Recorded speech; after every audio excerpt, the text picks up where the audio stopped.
Hola, nosotros se supone que siempre estamos hablando de la ciudad y su arquitectura, pero hablamos de todo. Claro. Y discutiendo lo de siempre. No, eso no es así. Así, tenemos No. unos latidos medio arbitrarios, ¿no? Bueno, yo soy Jordi Masalles Y yo, José Enrique del Monte. y nosotros tenemos una sección en el Matutino Alternativo que se llama El Latido Urbano. Todos los viernes. Sístole y Y diástole.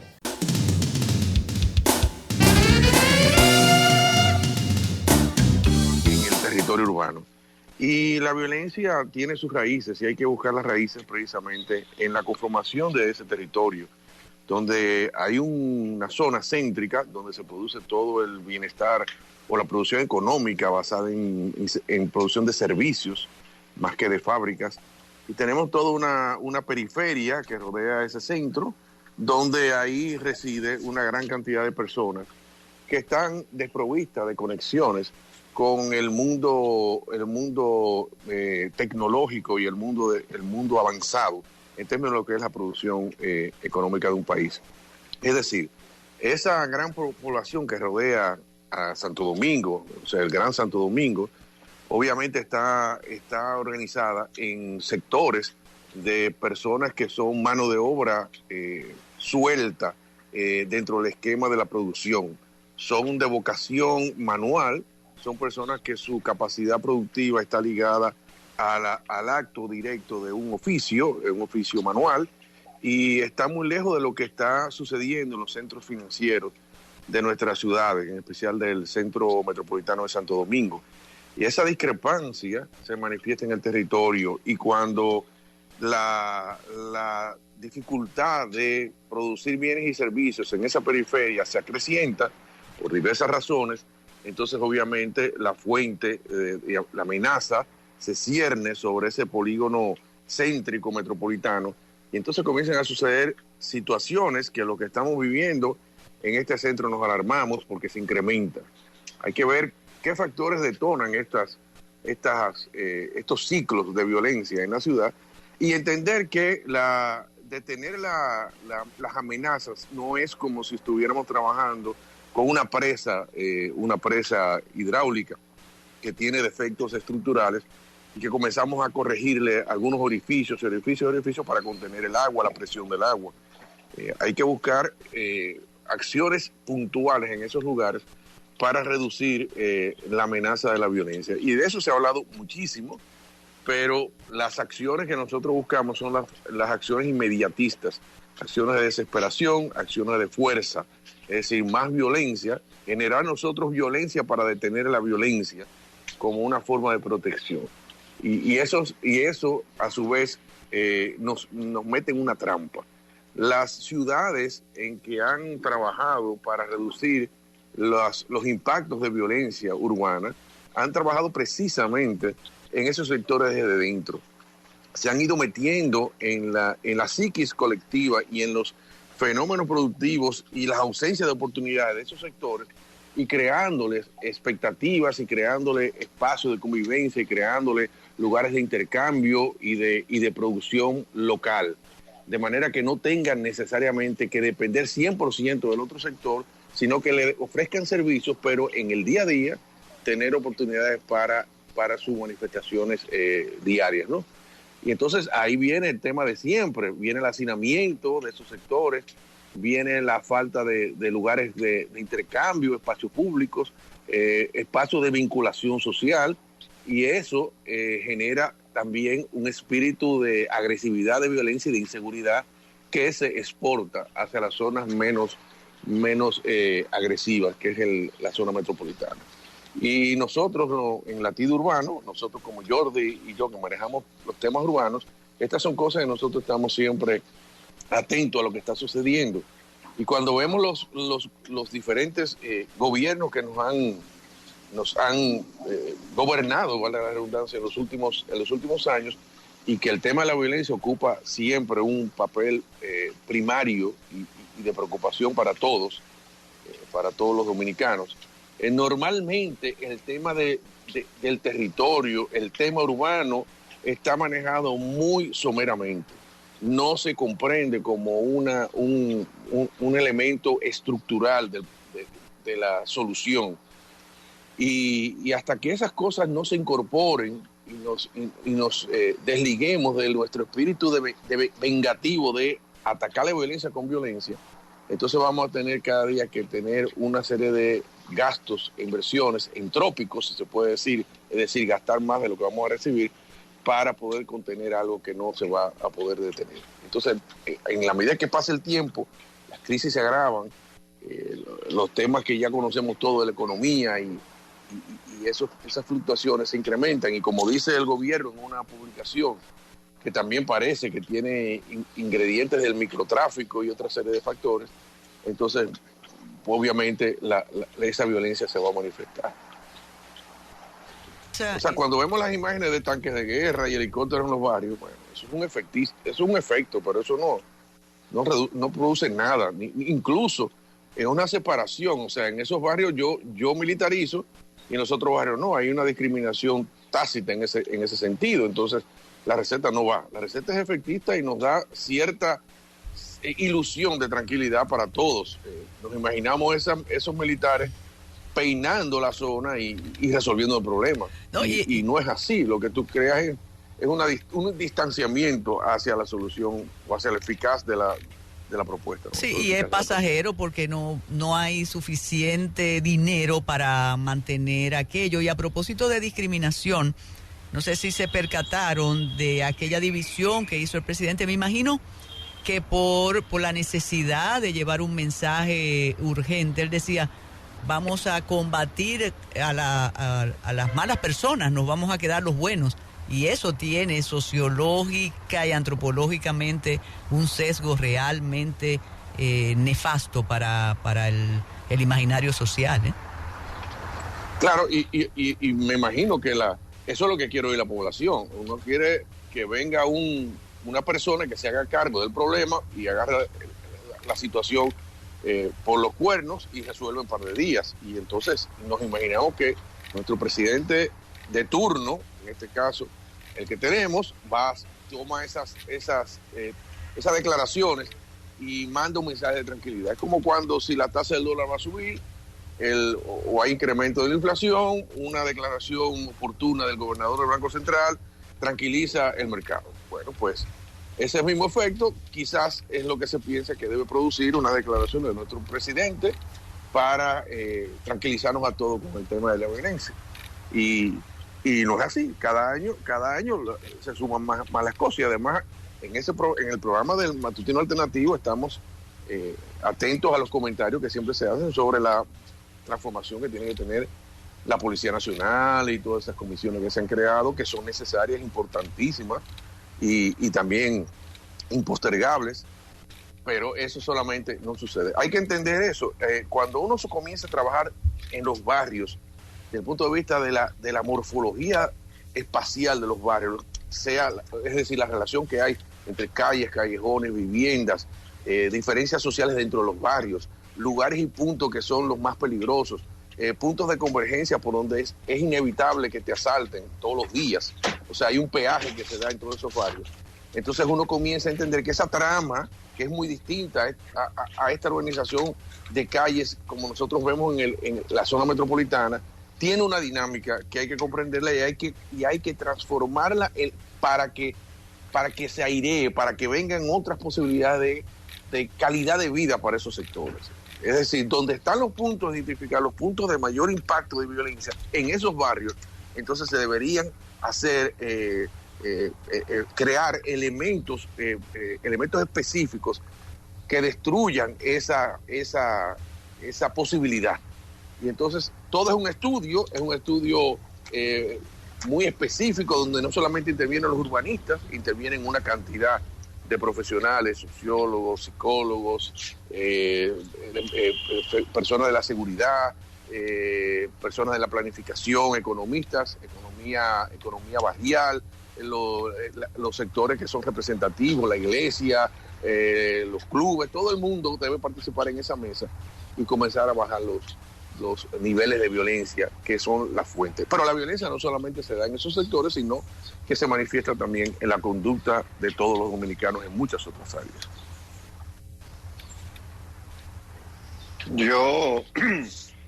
Yo a veces acuso a José Enrique de que sobrecomplejiza cosas que a veces tienen soluciones más simples.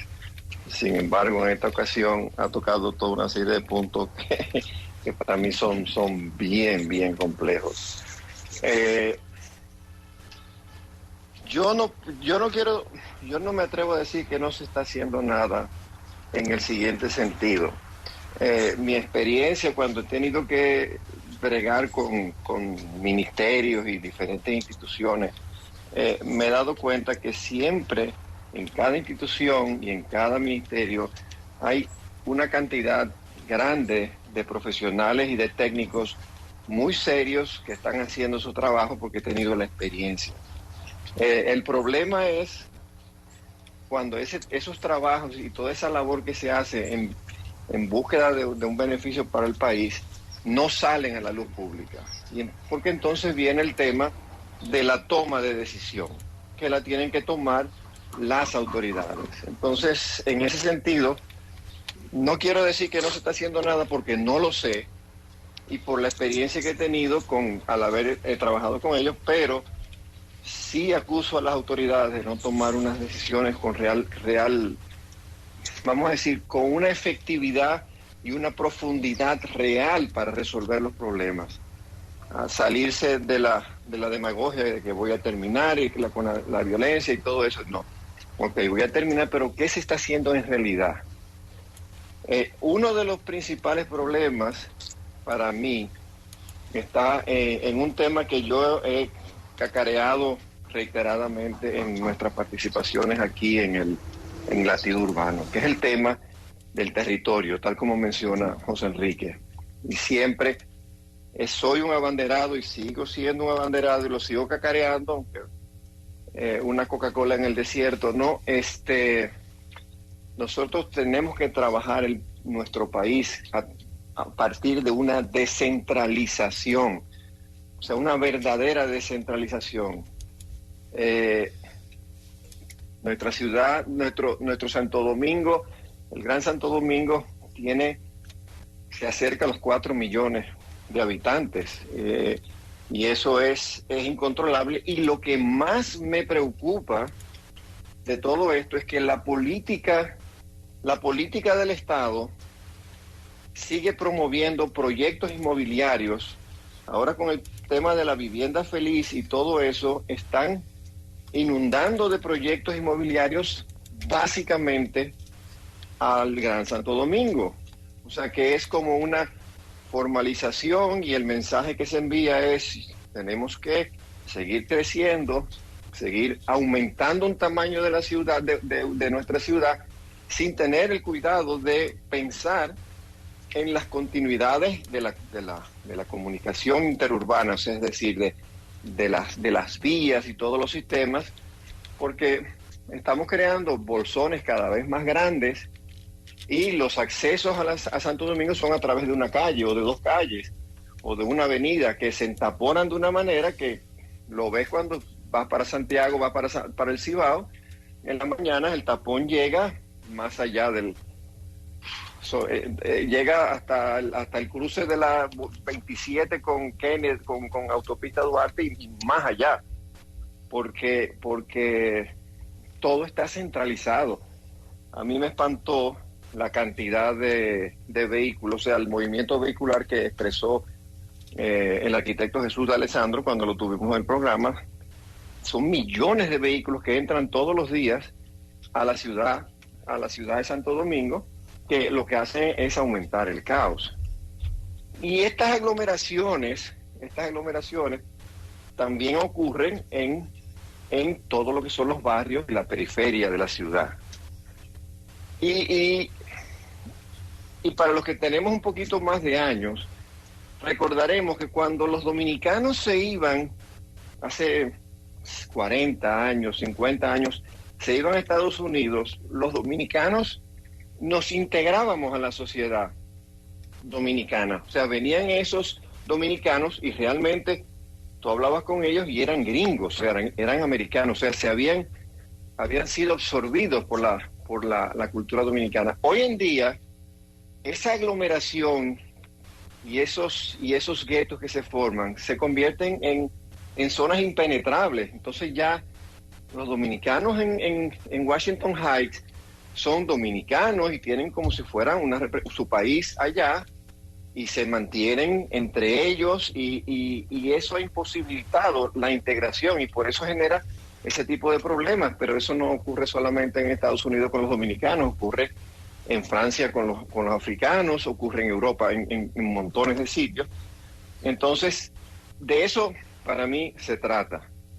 O sea, me preocupa que los proyectos sigan aumentando la ciudad, diciendo esta ciudad va a ser más grande y más grande y más grande, vamos a tener más vivienda, en vez de una política que provoque, ya que no quieren que sea 5 o 6 ciudades, vamos a decir, diseminadas, pero por lo menos en el Gran Santo Domingo dividir todo lo que son los temas de servicio y todo, para que la gente no tenga que entrar necesariamente al Distrito Nacional para hacer gestiones que pudieran resolverse desde sus distintos municipios, en los municipios, vamos a decir, anexos al Gran Santo Domingo. Yo tuve la experiencia, creo que lo mencioné en el programa pasado, de trabajar un proyecto de recuperación de los bateyes del ingenio Cristóbal Colón en San Pedro de Macorís. Fue un proyecto que trabajé con el IDI, y fue el IDI, el Instituto Dominicano de Desarrollo Integral de David Luther. Fue el IDI que me llamó para trabajar la parte urbana de un desarrollo que buscaba consolidar los 35 bateyes que tiene toda la finca cañera del ingenio en 3 centros urbanos. ¿Para qué? Para poderles dar los servicios y evitar esa diseminación que en el pasado era necesaria, porque la gente iba en bueyes y las carretas y era a pie, pero hoy en día el transporte que hay ya no amerita que sea así.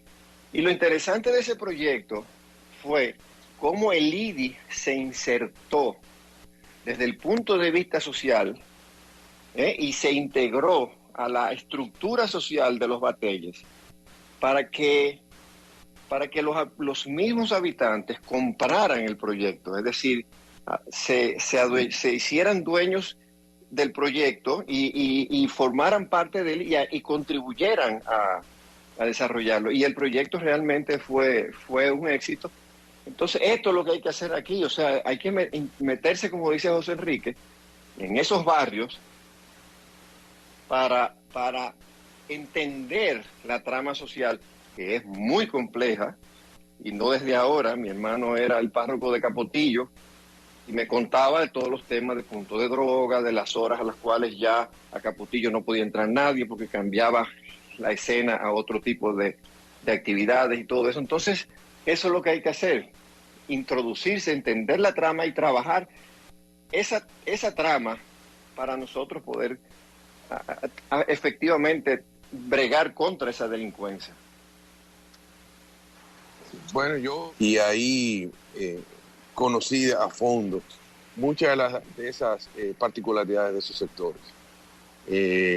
Y en esa experiencia que tuvimos, se hacían reuniones multisectoriales, incluso cercanas con el director de la Policía Nacional de turno, y las cosas fluían bastante bien en términos de la data que se estaba recopilando y las posibles soluciones. Pero, Carmen y amigos oyentes, el problema nuestro es que las cosas cambian de la noche a la mañana, no solamente porque cambia el gobierno central, el titular del gobierno, sino porque simple y llanamente uno de los actores es sustituido por razones políticas y ya todo el engranaje se desarticula.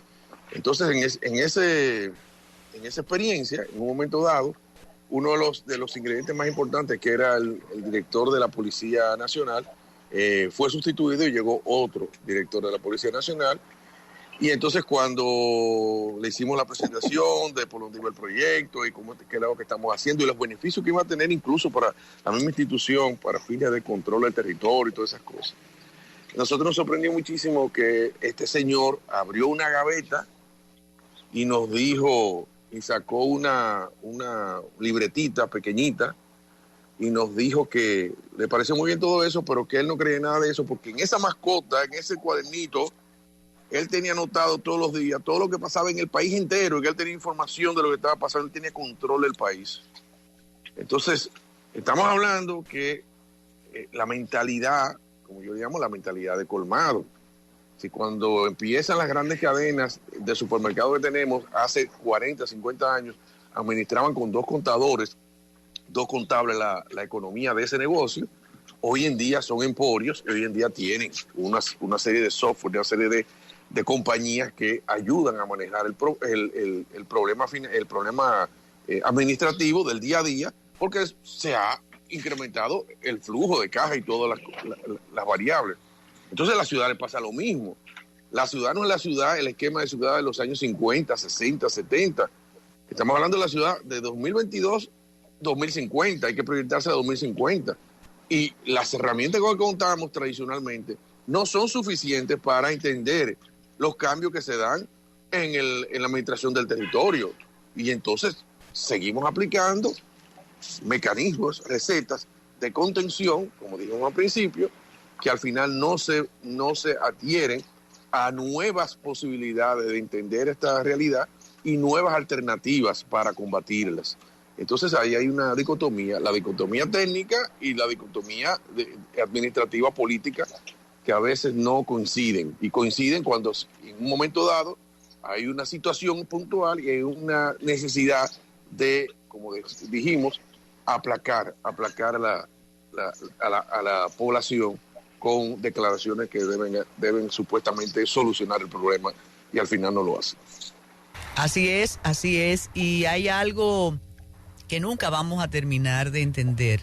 ¿Se termina de entender? Bueno, se comienza a entender, y a propósito de lo dicho por Jordi en Capotillo, lo dicho por ti, las autoridades saben perfectamente, las veteranas, ¿no? Porque a veces se llega fresquecito, pero las autoridades veteranas saben dónde está cada quien, dónde se puede contrarrestar cada acto, y no me explico por qué no comienzan por ahí.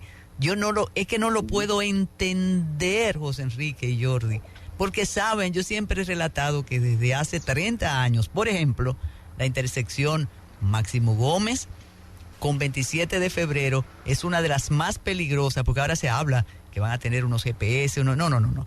El policía veterano y el guardia veterano sabe perfectamente, lo voy a decir en el argot más popular, lo que se mueve y dónde se mueve.